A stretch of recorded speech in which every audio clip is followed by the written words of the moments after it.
Hi there. Thanks so much for being here today. I'm Audrey with Lightspeed. Here's Arlen Bankston. Good morning, Arlen. Good morning, Audrey. I heard it's pretty dreary over there, huh?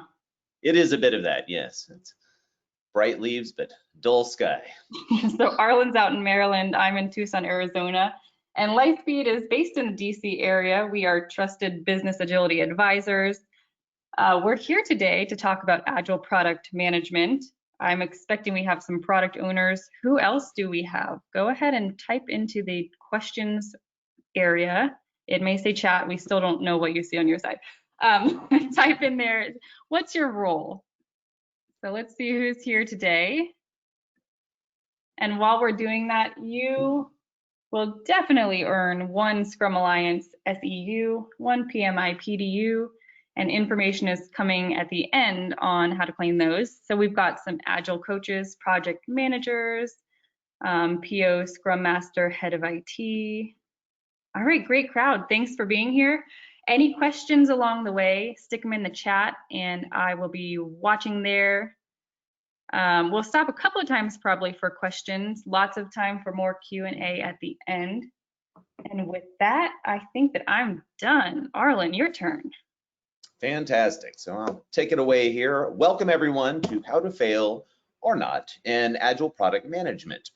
So those of you who don't already know me perhaps, so my name is Arlen and one of the two co-founders of Lightspeed. My original background was in user experience and product work. So really much of what you're hearing here is the agglomeration of years of pattern matching, right? Looking across both consulting engagements, the thousands of people at this point that I've trained over the years, and trying to really look at some, if you will, anti-patterns that you notice in the product management space in particular.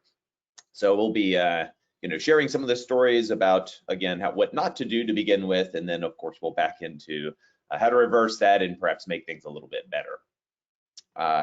Gonna kick off with one small bit of interactivity. Some of you might have run across this tool here, Mentimeter. For those of you who've got just a few seconds, some very brief questions just to get a sense of whether you feel these problems that I'm going to be describing or you perhaps don't, to set the stage for it, if you will. So anyone who has a device nearby there that they can hop onto a browser, go to menti.com, enter the little code you see up there, 5836100, and just answer here these few questions I've got. So product planning. First of all, do we primarily, the question is how much freedom do you have here? Are you really executing someone else's plan? That's over to the left there. Are we saying we're given a few problems and then we're able to design a solution, but it's really mostly, if you will, the technology part. It's not every bit of it, right? Not end-to-end experience. It doesn't include marketing and sales and all that. Or perhaps it does, which is of course over to the right there. So I'll just give that a few more seconds for some results to pour in here, and then we'll head to the next one. This is not so bad. This is better than I expected. I'll note what you're seeing here was a closing keynote of a conference in the Netherlands, and thus far you're all doing about as well as they were, so that's something. All right, I'm going to go ahead and move to the next slide here. So we see that a lot of you are in kind of this middle position, some freedom, and a good amount of you are over there at the right, which is really what we hope to be ideally, I think, in a long term if we're transforming into an Agile organization. So all right, let's go to the next one here. How often do you release is the next question. Is it, again, multiple times per day, perhaps, on the super DevOps CI/CD side of things? Maybe every sprint or thereabouts, or you're really releasing primarily in quarterly or monthly increments, perchance, over to the left there. And we again see, not shocking here, right? And there's, of course, a question of how often you do release versus how often you could release. And ideally, of course, this is a could at least. And in some cases, you may choose to release more often than that. All right, a little further. Your product feedback. We're sitting in sprint reviews, and who's showing up, right? Is it kind of your best buddies and the people around the hallway? Is it, some of your internal stakeholders? Do you have real people who'd be using the product to do real things? They're giving you feedback. And that could either be in sprint review or it could be more live feedback, direct call, the link from the support line, let's say, to the Scrum team. That would be perfectly allowable as well. This is very encouraging, right? I'm glad to see this because I'll say that typically this falls much more in the middle and to the left. All right, just a little bit more. Your team's role in planning and design, right? That is not you, the product owner, perhaps, if that's what you are, but your team themselves.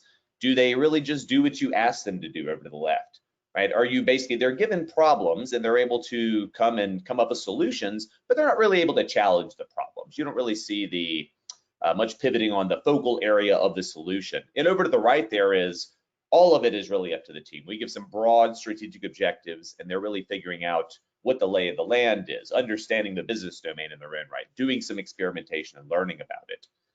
And so, one last one. Your team learns about customers in the domain, right? Do they mainly get that from you? Do you bring that information to them in the form of reports and videos and discussions with customers and transcripts? Is it something where they really go and figure it out by internal research? Or do they get out of the building, so to speak, which is really the one over to the right there is, and see for themselves? Maybe you help to organize a field trip out to a customer site, or a virtual one in these days, perhaps. So, all right, so thank you all very much, and this gives us a clear sense of where we lie. General gist, not too bad, and that's encouraging again. Somewhere in the middle, but I think nonetheless, we'll give you some options for making things better. So let's get into it. Got 5 basic tips around what not to do as an Agile product manager or product owner. Number 1 being, think small, right? So, for instance here, you got, just for you, you get sound effects. Think small here. If we get into the weeds too much, then we can miss the big picture in a few different respects, really. So what I'm talking about is not looking end to end, and I'm considering this both in terms of understanding the customer's experience and understanding the internal delivery pipeline and making sure we have all the pieces in play there. I've got a few different ways to perhaps begin to address this sort of a need. For instance, things like customer journey mapping, also newspapers from the future, and flux capacitors, and other such methods of visioning and understanding where we're headed can give us a little bit more of a clear understanding of what the real problems are, rather than just saying we assume that whatever internal stakeholders tell us the problems are in fact what people are experiencing. We try to get a bit more direct observation going, let's say, and understand a bit more about the customer's whole journey, even if actually our solution only touches perhaps a part of that journey, which is often the case. We understand the end-to-end part, and then we can actually tune our solution better. So that's about looking outside. Inside, we've got to deliver an entire experience, right? Again, in many cases, even with supposedly agile projects, we don't really have end-to-end teams. We've still got certain teams that are building a portion of the solution, but think, how do we deliver it? How do we market it? How do we package it? How do we supply it? Things like this are often left out of the project. So getting more of an end-to-end view internally and saying, really, as a product owner, are you able to pull together all of the parties necessary to get, the whole kit and caboodle ready? If not, we may release part of the solution, but the other parts aren't ready at the same time, and then we're not gaining much, right? So certainly looking end to end and beginning to try to create more end-to-end teams, which I'll talk a bit more right here. So the idea here is that either you could do this by simply, if you will, pulling people into refinement and doing it in something of an ad hoc basis. Here are some other people we need for marketing. We'll make sure they're aware of what's coming and when it's coming roughly, so that they can go ahead and prepare their campaigns. Or it could be a little bit more formalized. We could literally reorganize the company and begin to pull into end-to-end value stream teams, journey teams. There are a number of experience teams, different names for the same idea of truly end-to-end, not just technology, but the business and everything else, right? So don't think small. Next problem.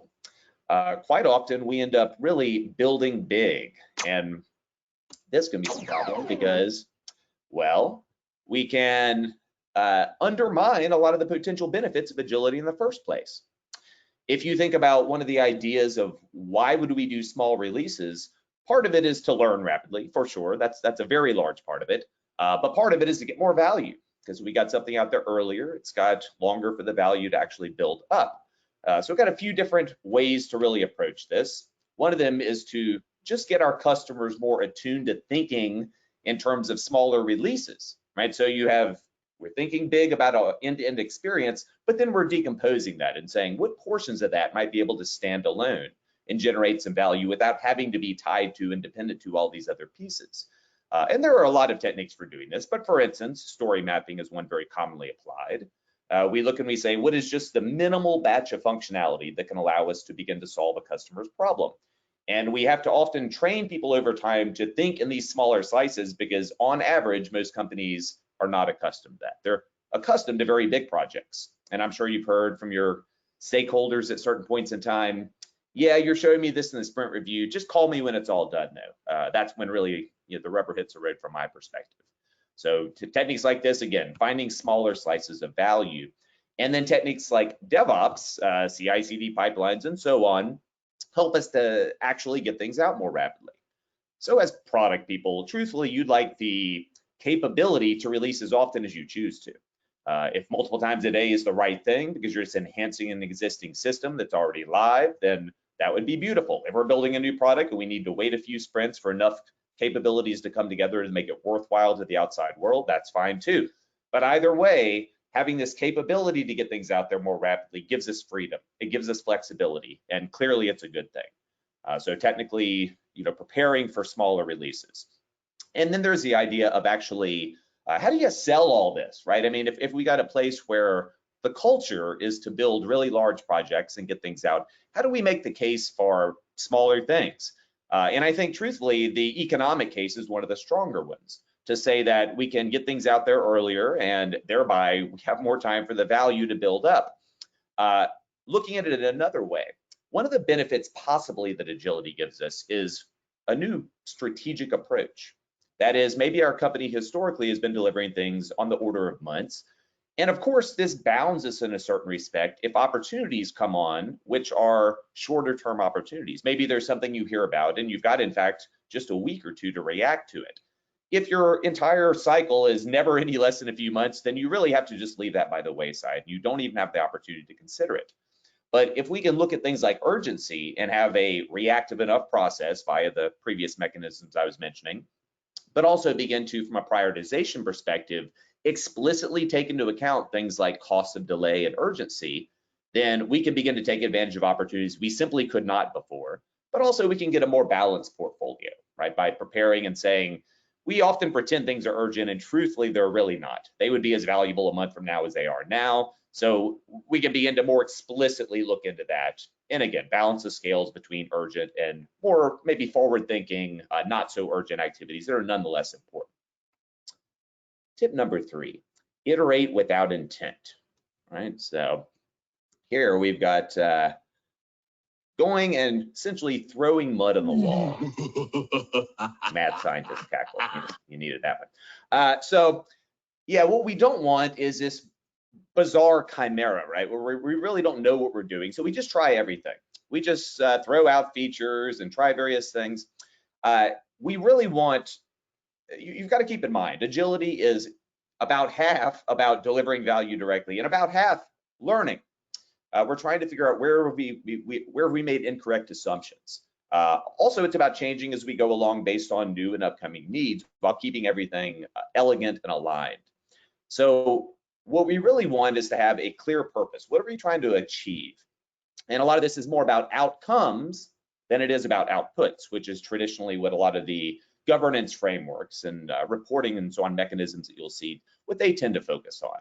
So a few possibilities here for how to address this. One of them is rather directly tying the team to what's important today in the company. One of a variety of mechanisms you'll find out there, but one that seems popular these days is so-called OKRs, or objectives and key results.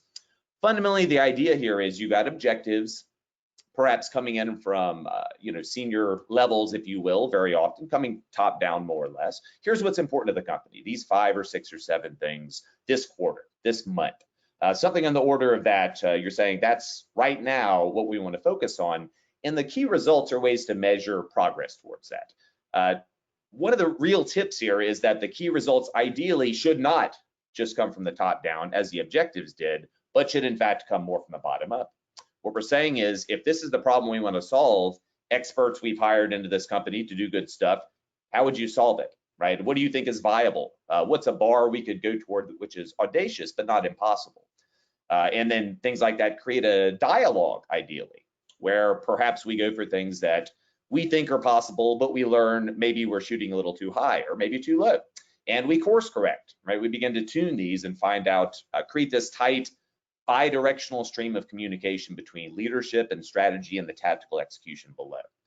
So that's one way to really keep the teams attuned, not just to we're building a product like this for these problems for customers, but and here's what it means for our business. This is the reason we funded this thing in the first place. So often OKRs can give the team more of the context, right, of what they're doing.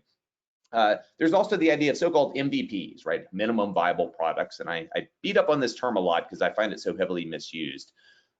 Minimum viable products fundamentally are meant to be enough of a product to get out there and really test some of your riskiest assumptions.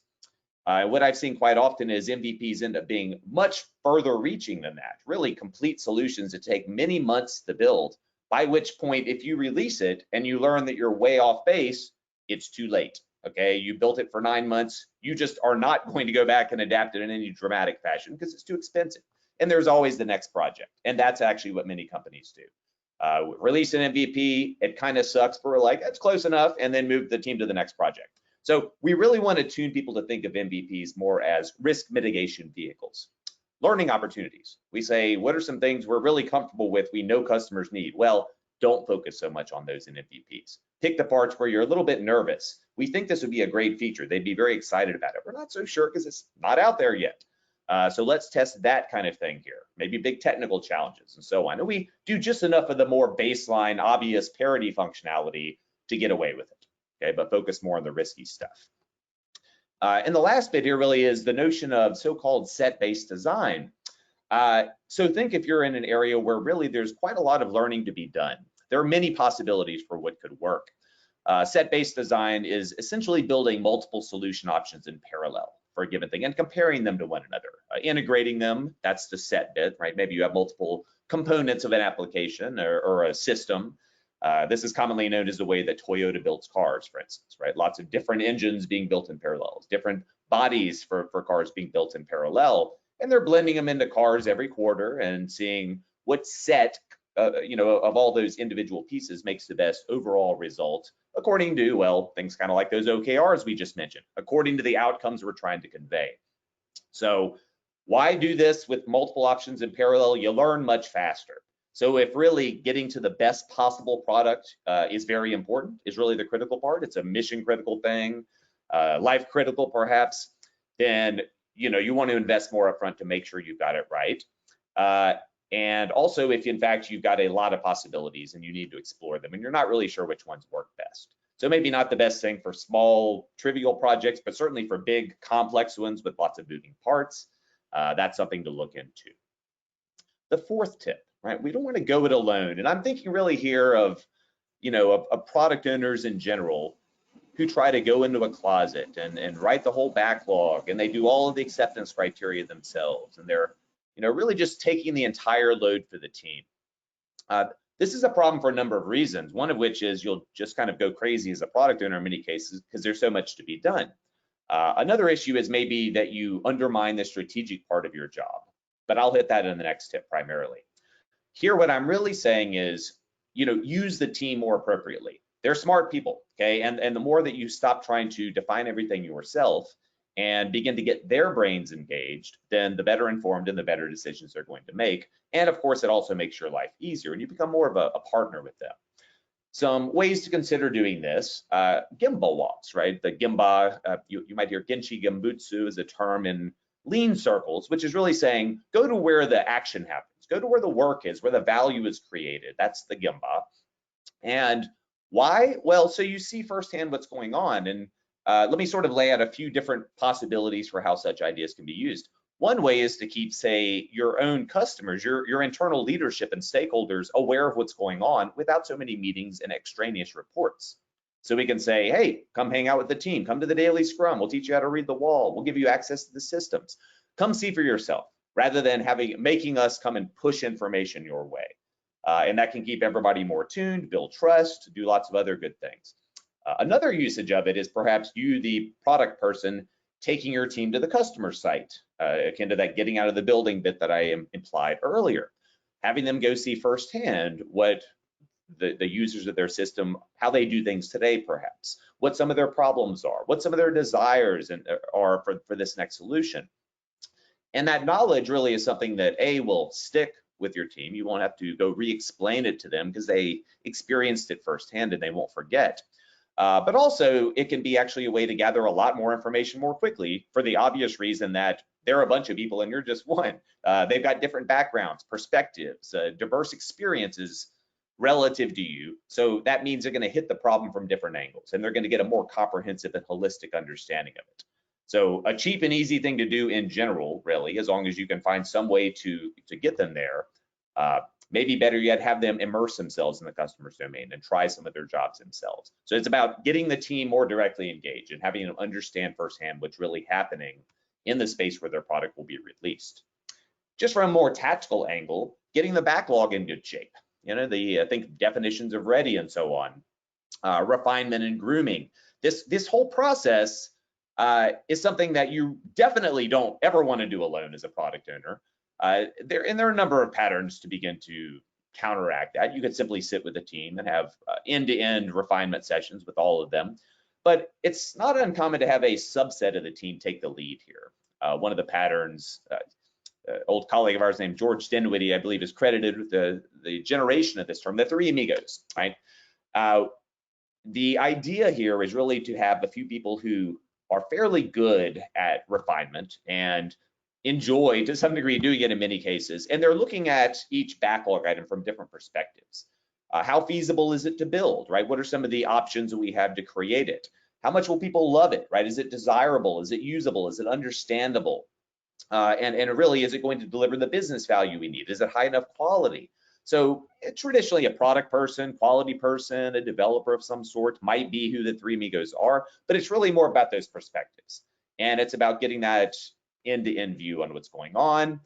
What's nice here is, again, they will help you do a much better job than you'd ever do by yourself, but also it creates that more direct connection with the team. It says, I don't want to tell you every detail as a product owner because I don't know how to build the right solution in every respect. You're the experts in the details. So how about I'll supply a lot of the problem and context to you, and you bring the solution to me and tell me what maybe some of the best options might be. So a really nice pattern there. Can take a bit of a load off the team as well, for what it's worth, since these folks take the lead on refinement, and then they can work directly with you to help accelerate the refinement cycle and make it more of a team effort. Then there's the idea of really beginning to test some of our ideas, things like innovation days, and beginning to get the team, if you will, trying new things and beginning to test things they might not have opportunities to do otherwise. One of the things I've heard a little bit lately that I truthfully didn't hear so much in the early days of agility. I've been on this scene for like 20 years now doing agile methods. And in the olden days, when you had a team member begin to try some of this, they usually enjoyed it, right? They wouldn't go back to the old way. They thought it was superior, and that's usually what you'd hear. Yeah, it's good stuff, right? If anybody didn't like agility, it was middle management. But I've heard a fair amount lately that team members are tired, right? They're exhausted. You get a lot of environments, and really sprints just continue one after the next, and there's never any break, right? There's never any sort of a breather. There's not an explicit time for a team to go off and try something that really just they'd like to do, or try something new. And in a lot of the scaling methods, which have proliferated so much lately, like SAFe, you've got, like, I'll pick SAFe as an example. You've got the IP sprint, the innovation and planning sprint, where you have an opportunity to have your team go test new ideas, new solution possibilities, explore new domains, suggest new, perhaps product ideas even. And the innovation part is often really heavily diminished in practice. It often tilts very much toward the planning, or maybe just using those sprints as an additional time to do more work on the backlog. The point here, I think, is really that you would be better served to get your team more engaged, give them some freedom, keeping in mind it doesn't have to be entirely unfettered. That is, you could take some of these innovation days, and let's say you're doing this one day per quarter, and target them towards specific things that are important to the enterprise, maybe calling on things like the OKRs I mentioned earlier to say, we could spend some energy in diminishing technical debt in a system that we're still adding a lot of capabilities to, and it's awkward to augment it the way it currently is. We could use this to do straight up crazy innovation around maybe wicked problems the organization is facing and say, team, what would you do there? So this can often give a better idea of where to focus while also giving your team some time to take a breath, right, and begin to renew themselves. Our final tip, right, you don't want to wander in the weeds. And what I mean here really is that as a product owner, this role over time has seemed to become more and more and more tactical, right? Less leadership focused, less strategically focused, and more here, mess around with this backlog item and add some detail to it. Just that, right? And little else, which I think is really problematic, right? It's really troublesome because the original idea of the product owner, thinking back to my original Scrum Master class that I took from Ken Schwaber way back when, he described the product owner as a big bag of money and a baseball bat, which clearly is implying they have some connection to funding sources. At least they can influence it in a significant way. They've got authority to push back on certain stakeholder groups that they feel that their needs are not as important as others. Hence, they can prioritize effectively. The notion of having a product owner be nothing more than, say, a glorified, slightly amplified business analyst, but they don't really have a lot of freedom to change the scope in substantial fashions or reorient the product if they decide it's really barking up the wrong tree. That's an issue. Okay, so you might ask yourself, why bother to have a product owner role at all? And I think in many ways, it's to provide a connection between the team and the outside world and the rest of the organization. Primarily because the team, if they go off and do that themselves, even if they have the capabilities, it would be disruptive to the flow of their work. It's distracting. They have to leave. They have to drop their coding and go off and do something else. So there are a variety of ways you can begin to, if you will, be more strategic as a product owner and be more closely connected to the real needs of the organization rather than being buried down in the details of the backlog all of the time. One of the patterns that we've been employing lately at Lightspeed is called the Agile Value Management Office, or VMO. My business partner, Sanjeev Augustine, is preparing a book around this, which will be coming out in the not too distant future. And we've got a lot of literature and webinars we put out about it. But suffice it to say, think a small group that focuses primarily on taking the work that's flowing into the team and making sure it's decomposed into smaller, more discrete, atomic, individually useful elements. So taking some of the big picture from a project portfolio level, breaking it down into more specific needs, and doing some change management work as well, helping to some light governance and drive process improvements over time within a team and across them. But something like this can actually connect you, perhaps the product owner, more directly to leadership, right? More directly to groups like an executive action team, which could perhaps help to maybe support things like major pivots you might make. We decided to do the product and focus on these particular needs. We've realized over time that there are a few others which are actually more important. Quite often, you want this linkage to be vital. You want it to be happening often. So think like every week or so you're meeting here versus maybe this sort of conversation might happen today, but more like quarterly. So think smaller scale, rapid adjustments here with a small leadership crew. The idea of actually letting your team take the lead in certain respects. So what I'm really saying is give them the opportunity to go and manage a lot of the backlog. You'll find that over time, teams are perfectly capable of breaking stories into smaller pieces, taking maybe some high-level acceptance criteria that you might provide, and fleshing them out a little bit, or at least assisting in that endeavor.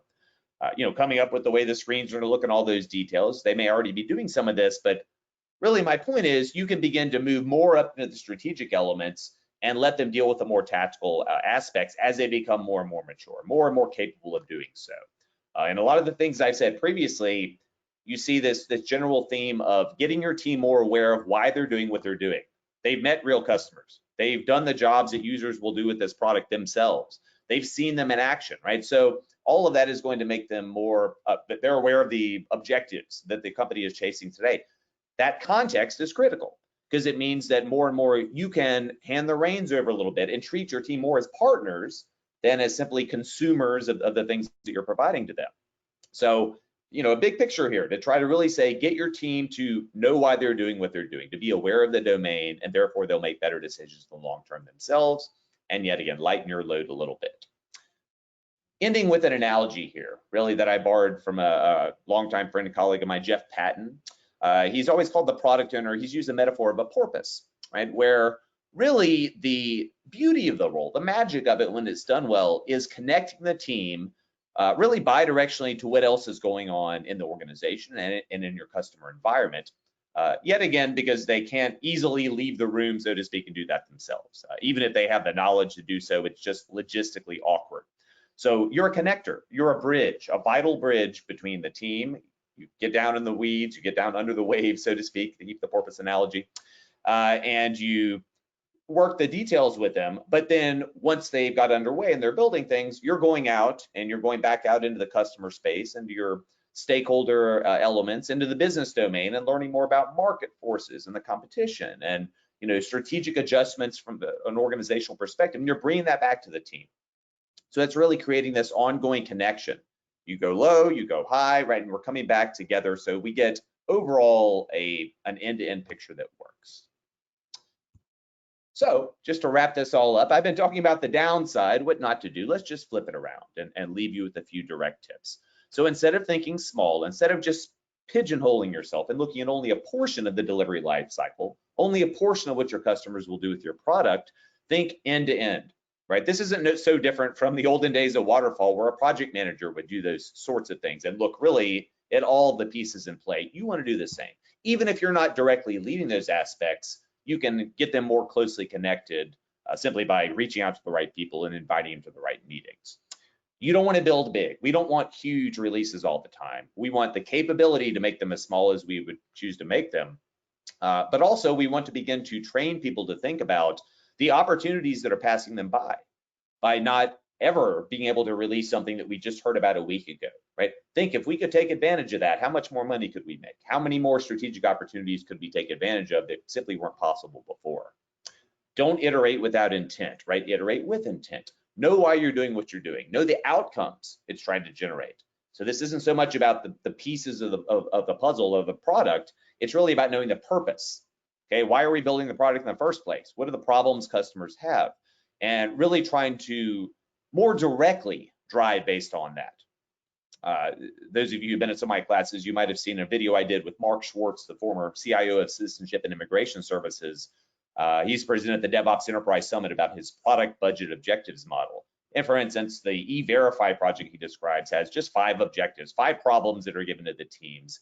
And from those, they generate all the backlog. That's what I'm talking about really at some level as well, is to say once a team is more aware of why we're doing what we're doing, they can step up to the plate and they can do more of the work of actually creating the solution end to end versus the business having to do that and spending the many months that will likely take before a team engages, right? Lots of benefits. Don't try to do this job alone, the product owner job. Think about what aspects of it your team cannot do, and you do those. Okay, so this is a lot about saying, over time, you'd prefer to move more strategic and let the team take more of the tactical aspects of the work to the degree they're capable of doing it. It'll create closer personal connections. They'll appreciate that more, that you're not stepping on their toes, you're trusting them more, and they'll get much more of an overall awareness of again, the purpose of their work and the context of it. Finally, connect them to all of that. Make sure that you're bringing them information that, again, they wouldn't really be able to acquire on their own so easily. That's why you need this role to be separate at all. That's why the team doesn't just do product ownership themselves, because just logistically speaking, a lot of it happens outside the room, so to speak. And with that, brings us to the close. I will say that we'll put this out there in a PDF format. And well, Audrey, any questions come in? Here's the thing, Arlen. I really enjoyed the sound effects. Oh, yes. Well, thank you. Thank you. All right, we're heading into Q&A. We do have some questions. Put more questions in the chat. If you are someone that can't stick around for this part, thank you so much for spending time with us today. Hope you'll check out Lightspeed's Advanced Product Owner Training track. And Arlen, you do a lot of the Advanced Product Owner Training. You can help people get to their CSP level with Scrum Alliance. So go to lightspeed.com, check that out. Lots more webinars coming. Okay, so kicking off with our first question. Do you see Scrum Masters also playing a strategic role? I do. Yeah, that's a great question. I think here you're talking more about organizational change and things of that nature. Quite often, if you got scrum masters and they're trying to do process improvements, they might be, very often when you see them starting, they're very local about it. Let's hear what the problems are in this team right here that we actually can change ourselves directly. And not that there's anything wrong with that. That's probably what you should do to start out with. But at some point, you're going to reach these boundary conditions where the team is hemmed in by more organizational forces, more environmental aspects.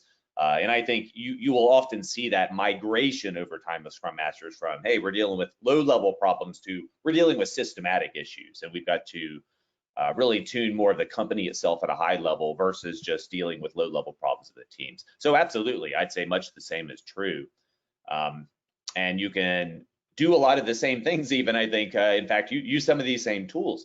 Think about how could you do process improvements that might help multiple teams at once, right? So beginning to derive what are problems across maybe a program or across many teams that would hence be very worthwhile to solve. You can begin to look in that fashion and connect the team more to what's happening across the company in other teams that they can't easily see. So some thoughts there. Great. A comment is that some of the slides were a little bit small, but don't worry about that. You'll get a PDF afterwards and you can zoom in. An interesting tip actually came in that they were able to use dual monitors and see better. So think about that. All right. And if you're someone watching the recording, reach out to info@Lightspeed and we can get you the slide material as well. Arlen, this all seemed practical and good practices. So what is the barrier here? What keeps firms from doing what you've outlined? I think it has a lot to do with existing hierarchies, quite frankly. I think when you have people selected as product owners, they tend to emerge from multiple different roles, right? Sometimes they were business analysts before, maybe sometimes they were product managers before, and so on. So you end up in these maybe project managers. In many cases, you're having to say it's a new role fundamentally, right? It's not quite exactly the same as any of those others. So you're having to shift around responsibilities. And it's, of course, quite likely that you've already got people in some of these positions having some of this authority, and we're saying, yeah, you need to give up some of that. Not such an easy sell in a lot of organizations. I think also if you read a lot about the product owner role in particular, I think it's just really misunderstood. It's really just not done very well in general, because I think the business, and so to speak, in many companies is still uncomfortable with letting go of the reins a little bit, right? With trusting teams to come up with solutions on their own, and they're still just simply used to supplying all the details, and that's not them being bad actors or anything. That's what they've been taught to do. IT teams have traditionally pushed back and said, no, you don't have enough detail there. Please go gather a bit more and then come to us when everything is, is all hunky-dory. So I think that's you're fighting against existing organizational hierarchies and saying we need to shift some responsibilities around, and that's just, clearly not such a trivial job on the face of it.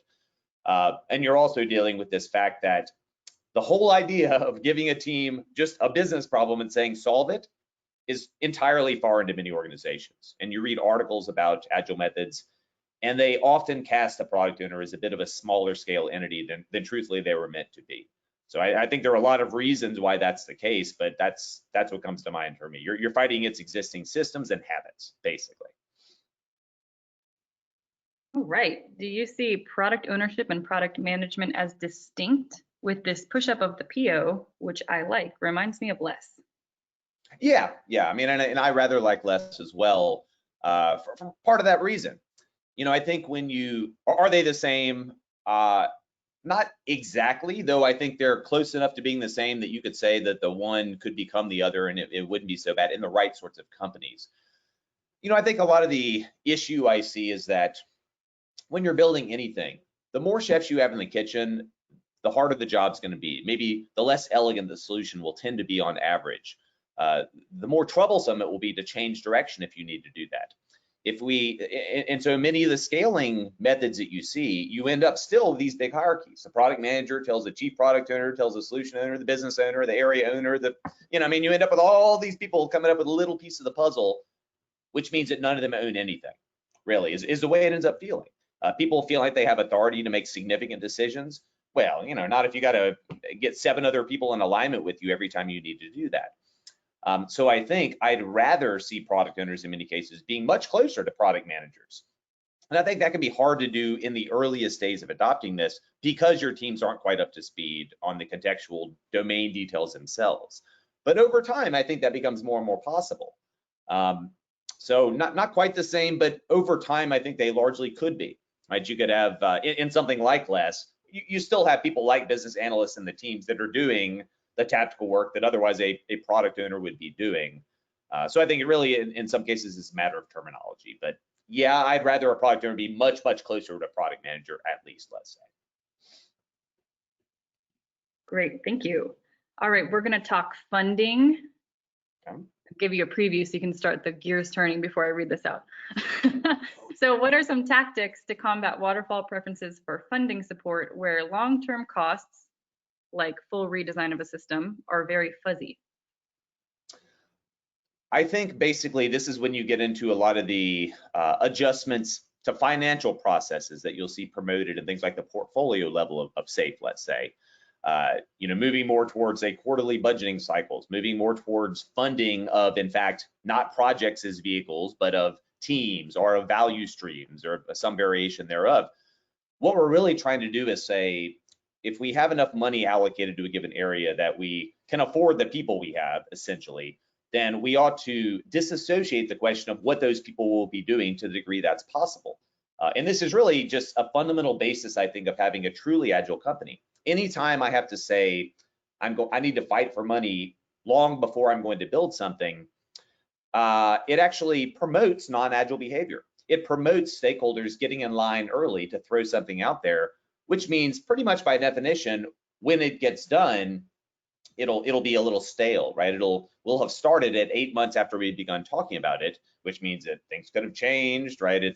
We've certainly lost maybe some opportunity to get to the market earlier, possibly. So I think it's the answer basically is moving more towards from a project to a product model, right? More towards funding of teams, and then we have the freedom to say these people are paid for. The question is, what do we want them to do next? What's most important? And then you can shift to things like WSJF and other economic prioritization strategies to make the case for why we need to shift gears more quickly. But yeah, I mean, I think fundamentally it's around saying, moving away from forcing our stakeholders to fight for scarce resources in the sense of money long before a project would get underway. If we're able to make that more of, say, a monthly discussion, right? The things like the BMO could perhaps be one mechanism to approach this problem.